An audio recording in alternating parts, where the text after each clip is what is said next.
話說省港杯尋晚又翻嚟啦，咁近南華會冇理由唔探下個叉燒啊！但今日嘅主角無論如何都係西班牙大廚嘅 Fusion 菜。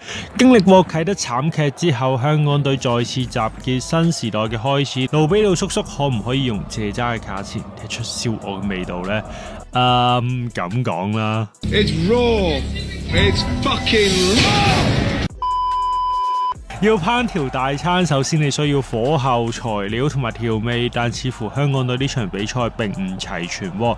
喺材料較好嘅情況下，上半場我哋係控制戰局嘅，但係控制有餘，威脅不足。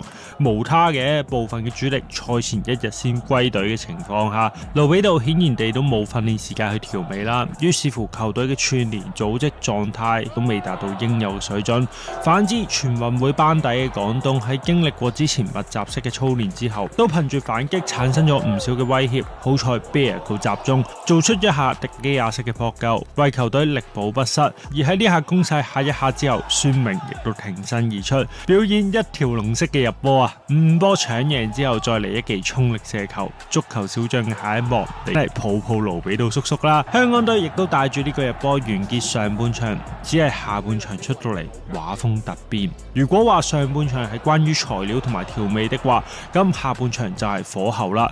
啱啱撻起火嘅香港隊都真係唔係同對方喺同一個嘅比賽狀態，年輕嘅廣東隊更加有火去反擊啦。把握香港隊2次換人之後嘅間隙取得領先。但火可以係正面，亦都可以係負面嘅。